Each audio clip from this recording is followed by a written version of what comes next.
नमस्कार मित्रांनो, सुवर्ण कोकण यूट्यूब चॅनलमध्ये आम्ही तुमचं सगळ्यांचं स्वागत करतो. तर आजच्या भागात आपण चाललो आहे तरळे टू पनवेल. तर तरळे टू पनवेल मधील हा टप्पा आहे आता ओनी टू वाकेड. तर आता आपण ओनी टू वाकेड चाललो आहे. तर मित्रांनो, आम्ही या सर्व भागांमध्ये पूर्ण 400 किलोमीटरचा मुंबई गोवा हायवे कव्हर करणार आहोत. या सर्वांची रस्त्याची परिस्थिती आहे ती आपण तुम्हाला व्हिडिओद्वारे दाखवणार आहोत. यासाठी हे व्हिडिओ पूर्ण बघा आणि ज्यांना मुंबई गोवा हायवेने प्रवास करायचा असेल त्यांच्यामार्फत हे व्हिडिओ जास्तीत जास्त शेअर करा. आणि तुमचे देखील काही प्रश्न असतील तर आम्हाला कमेंट बॉक्समध्ये नक्की सांगा, त्यावर आम्ही नक्की उत्तर देऊ तुम्हाला. तर आता आपण ओनी फाट्यावरून पुढे निघालो आहे. आता पुढचा टप्पा आपला असणार आहे वाकेड. तर आपण वाकेड जवळ थांबणार आहोत.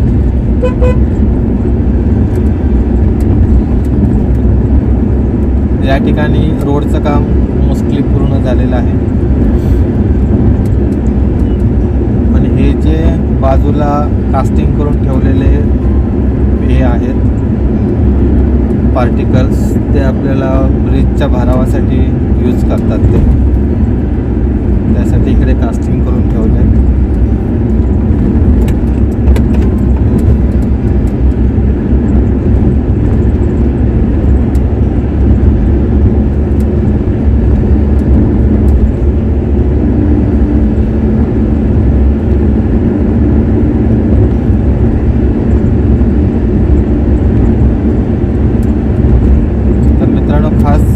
सबस्क्रायबर्ससाठी आम्ही तरळे टू पनवेल हे व्हिडिओ बनवतो आहे. जवळपास 20 ते 25 भाग होतील, कारण संपूर्ण 400 किलोमीटरची माहिती एकाच व्हिडिओमध्ये किंवा 2 व्हिडिओमध्ये देणं पॉसिबल नाही. त्यासाठी आम्ही टप्पे बनवलेले आहेत. तर यासाठीच आता हा टप्पा आहे ओनी ते वाकेड. तर आपण या भागांमध्ये पाहणार आहोत ओनीपासून वाकेडपर्यंत रस्त्याची कंडिशन कोणत्या प्रकारे आहे.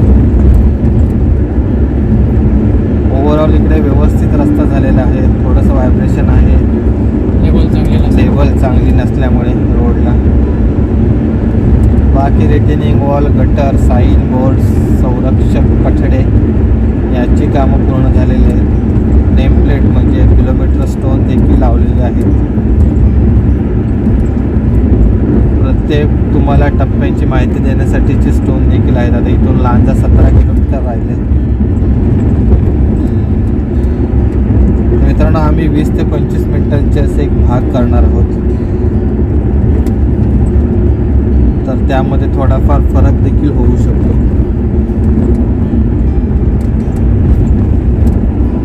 तर आता आपण वाटोळ घाटात आहोत.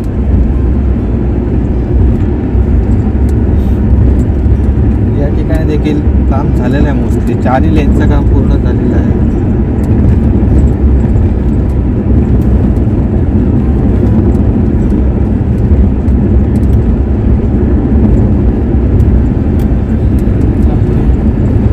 या ठिकाणाहून दाभोळेला जायला रस्ता आहे पुढे. दाभोळे म्हणजे आपल्याकडचं दाभोळे वेगळं सिंधुदुर्गातलं. या ठिकाणी देखील दाभोळे आहे. रत्नागिरीचं दाभोळे.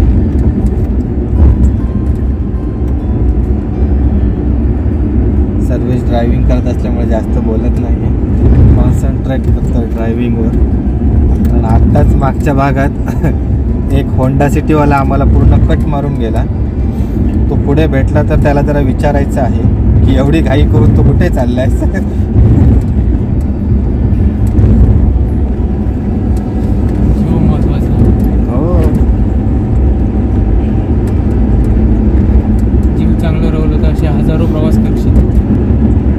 आपण शक्यतो हा टप्पा लांजापर्यंतच बनवू. 13 किलोमीटर जास्तीत जास्त काढायला हार्डली 15 मिनटं लागतील. 15 ते 20 मिनटं ॲक्च्युली गेल्या वेळी रस्ता खराब होता ना. हा, गेल्या वेळी रस्ता खराब असल्यामुळे आम्ही करू शकतो. 2 टप्पे केलेले. यावेळी बघूया, यावेळी एकच टप्पा करू, बोनी टू लांजा.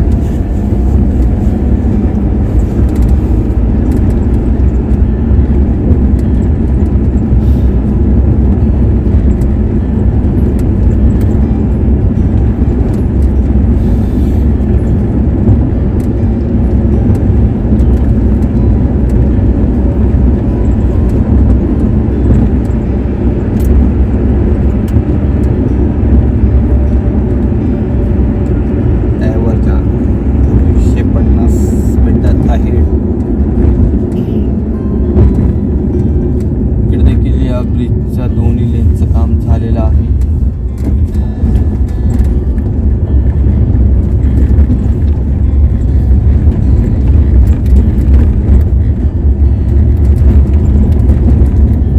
तर आजच्या दिवसात मिळालेली पहिली धूळ. इकडून आता काम झालेलं नाही आहे कोणत्याच प्रकारे, फक्त कटिंग वगैरे करून ठेवलेलं आहे. जैसे थे कंडिशन आहे, काहीच प्रोग्रेस दिसत नाही. मागच्या वेळी पण याचंच करून ठेवलं नव्हतं ना. आता जरा माझ्या मते काहीतरी मार्किंग केलेलं दिसतं. तर मागच्या वेळी आम्ही आलेलो त्यावेळी इकडे फक्त लेवलिंग करून ठेवलेलं होतं. आता थोडंसं जे आपले बेस कोर्स असतात रस्त्याचे लेयर्स असतात, त्याचं बॉटम लेयर्सचं काम चालू आहे. GSB wet mix.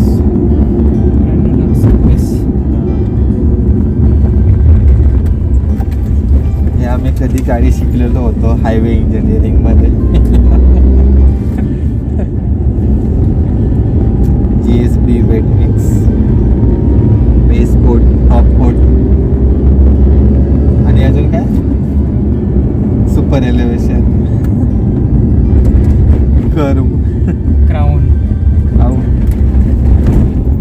अशा काय भरपूर म्हणजे काय बोलतो तर आपण टर्म्स आहेत रोडबद्दल. म्हणजे इन डिटेल जर बघायला गेलो तर म्हणजे एक दिवस पुरणार नाही सर्व सांगायला, आणि एखाद्या व्हिडिओमध्ये देखील ते पण.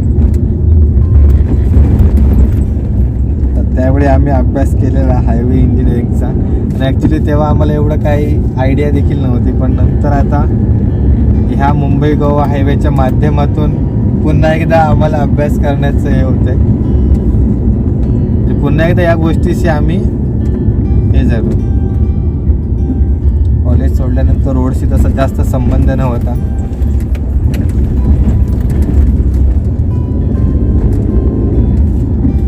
तर इकडे GSBचं काम चालू आहे.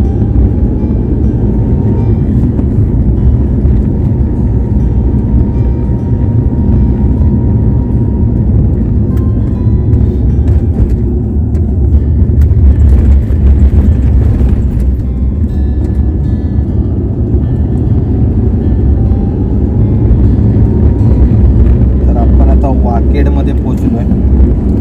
तर मित्रांनो, आपण पहिल्यांदा बोललेलो की ओनी टू वाकेड टप्पा असणार आहे, पण लास्ट टाइम रस्त्याची कंडिशन बेकार असल्यामुळे तो आम्ही टप्पा बनवलेला तसा. तर आता आपण पुढे लांजापर्यंत जाणार आहोत. हे बघा टू व्हीलरवाले कसे एकदम पूर्ण कर्वला बेंड करून गाड्या चालवतात. तर इकडे देखील आता सुरुवात केलेली आहे रस्त्याच्या कामाला. लास्ट टाइम काहीच नव्हतं काम चालू. तर इकडे कटिंग वगैरे, त्याच्यानंतर भराई.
आणि ॲक्च्युली मागच्या वेळी आम्ही गेलेलो एक 1.5 महिन्यापूर्वी, तर त्यावेळी कशेडी घाटाच्या पुढे तर रस्त्याची कंडिशन अतिशय बेकार होती. त्यामुळे आता सध्या काय परिस्थिती आहे ते आम्हाला माहिती नाही. तर तुम्ही देखील बघा पूर्ण व्हिडिओ, आम्ही देखील तो व्हिडिओ बनवणारच आहोत.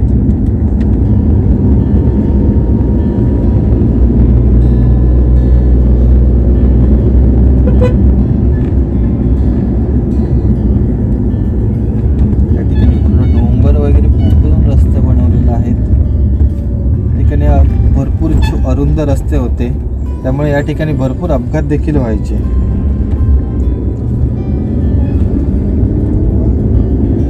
सर्वे सावंत काल 3711 पावलं चाललेले आहेत टोटल स्टेप. त्याचं आता नोटिफिकेशन आलंय.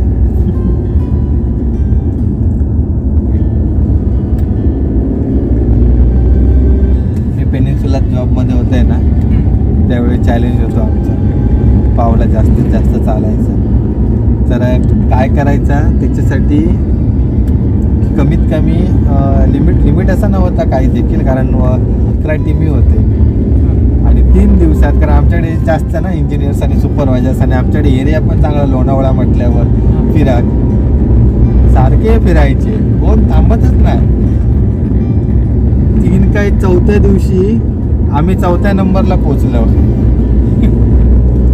त्याच्यानंतर काहीतरी एक पुण्याची टीम होती गहुंजेची, तिकडे टीम जास्त म्हणजे माणसं जास्त टीममध्ये, त्यामुळे ते आमका रिकवर करत येईल परत मागणं.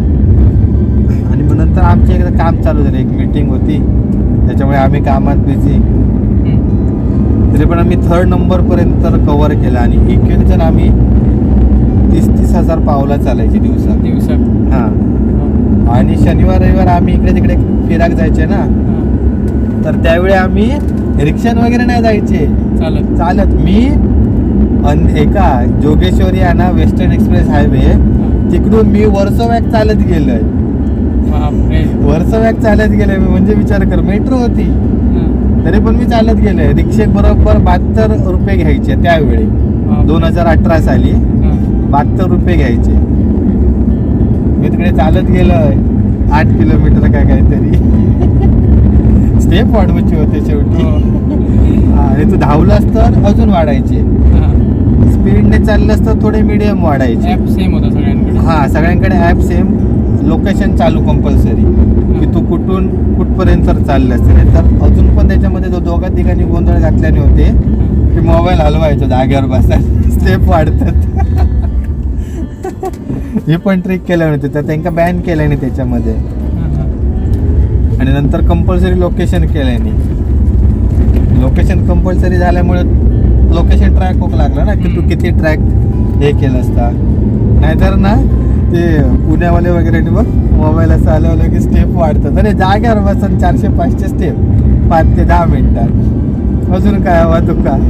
आम्ही तर ट्रेनमध्ये बसून ना असे मग हलवायचे मोबाईल. तुम्ही फालतू गिरायला असता, आम्ही पण का नाही करायची.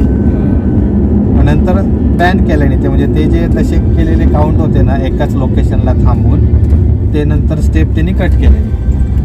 आणि त्याच्यावर ना ती गहुंजेची टीमनी खाली भायखळ्याची टीम, कारण भायखळ्याचं टॉवर, आणि तुम्ही टॉवरमध्ये कसे काय चालतात एकाच ठिकाणी. बरोबर, पॉइंट आहे की नाही. कंपनीत काय दिलेला, फ्लोअर टू फ्लोअर मुवमेंट केलं असतं ठीक. हां, फ्लोअर टू फ्लोअर. ते टॉवरवर पण त्यांचं एक होता की त्यांना वर खाली चढाचा पण लागायचा रे, तो पण एक होतो या, ते पण स्टेप होते. पण एकूण कोणतरी हे केल्या, बातमी लीक केल्या की तू मोबाईल हे करतो. HR सांगितल्या डायरेक्ट, HR वाल्यानं सांगितल्याने लोकेशन त्यांची एकाच ठिकाणी दाखवतात, त्यांचे स्टेप कट. आम्ही 3rd नंबरला येलेलो. नंबर कोणाचा त्याची बेंगलोर साईड, त्यांचं एरिया मोठं होतं आणि तिकडे टीम पण होती. सुपरवायझर्स तिकडे जास्त होते, कारण लांबची असल्यामुळे त्यासाठी काय केल्याने होते, सुपरवायझर जास्त ठेवल्याने होते आणि मेन लोक कमी. हे फक्त इकडून व्हिजिटला जायचे महिन्यातून एकदा तशी वगैरे. अबे रुक जरा, सबर कर.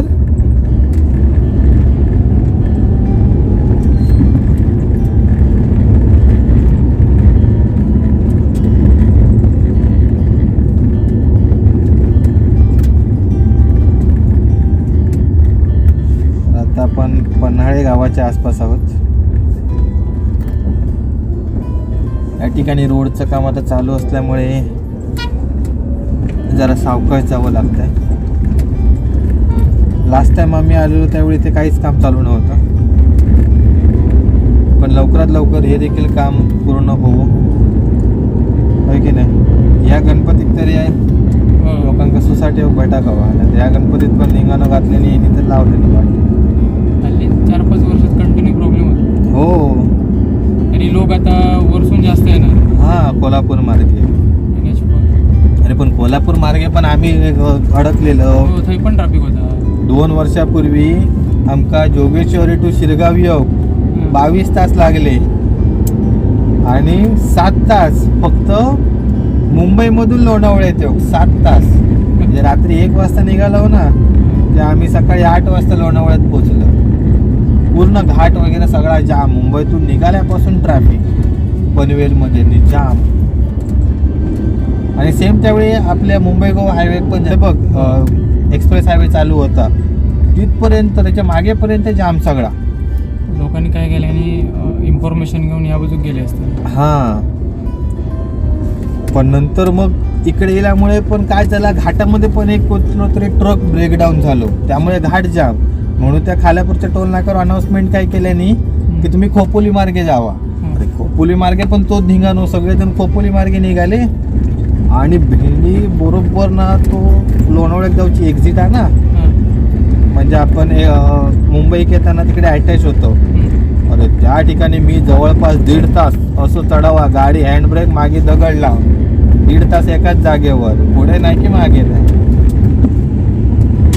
बापरे, परत धूळ खाऊ चालू झाली आपली.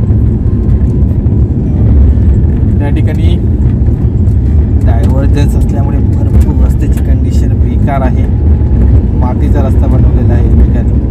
पण ॲटलिस्ट खड्डे तरी नाही. हां, थोडेसे खड्डे नव्हते, म्हणजे ग्रेडर तरी मारून ठेवलेला होता. ॲक्च्युली डायव्हर्जन असं असलं तरी काय वाटत नाही, पण त्याच्यावर 1 ते 2 दिवसांनी, कमीत कमी 2 दिवसांनी तरी ग्रेडर मारला पाहिजे, म्हणजे ते जे खड्डे असतात ते लेवलमध्ये होतात. बरोबर दादा, झोपत विपत नाही आहे ना. नवीन आहे वाटतं, MH50 इकडची गाडी नाही आहे. तर आपण आता थोड्याच वेळामध्ये लांजामध्ये पोहोचू.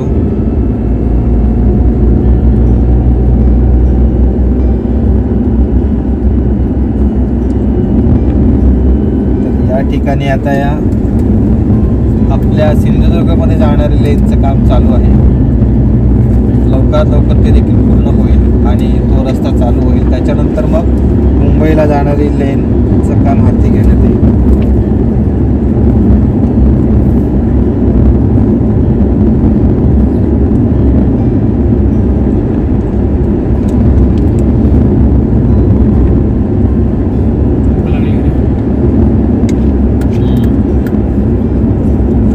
वाजलेले आहेत आणि आम्हाला भूक लागलेली आहे. सकाळच्या नाश्त्याचं टायमिंग झालेलं आहे.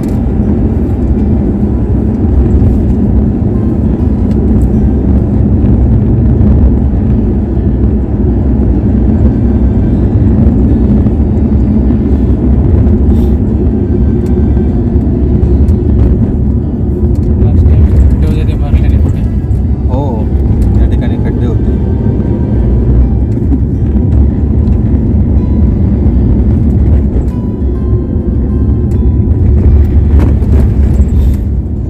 शिरवली बस.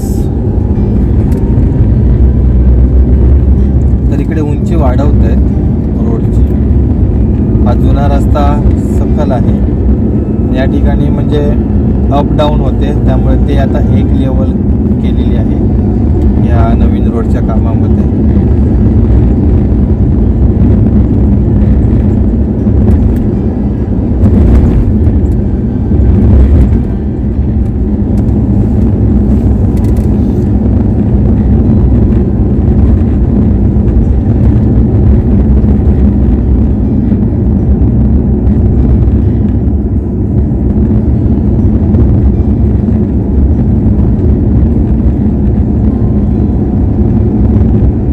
तर आपण आता लांजामध्ये पोचलोय.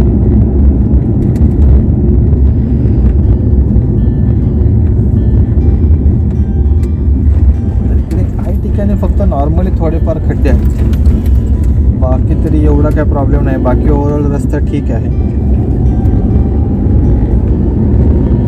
वरून टोल देऊन येण्यापेक्षा या सध्याच्या कंडिशनला इकडून लांजापर्यंत जर रस्ता व्यवस्थित वाटला तर पुढे कोणत्या प्रकारे रस्ता आहे काय माहिती. या ठिकाणी CNG सर्व्हिस आहे, श्री अद्वैत पेट्रोलियम. लांजा आणि पुढे कणकवली जाणार. हा कणकवलीत नाही, झारातमध्ये आहे ना. नाही कणकवली चालू केलेलं आहे. कणकवली की ओरोसला असा ओरोसला असा कणकवलीचा की माहिती नाही.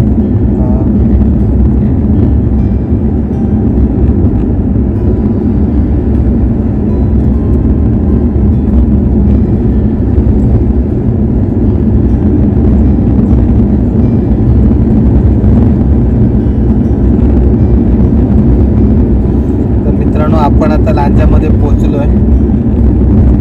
तर हा तुम्हाला व्हिडिओ कसा वाटला हे आम्हाला नक्की कळवा आणि सुवर्ण कोकण यूट्यूब चॅनल सबस्क्राईब करा. लास्ट टाइम मी ते सर्व्हिसने गाडी पूर्ण आदळलेली तर आता यावेळी आम्ही सावकाश चाललो.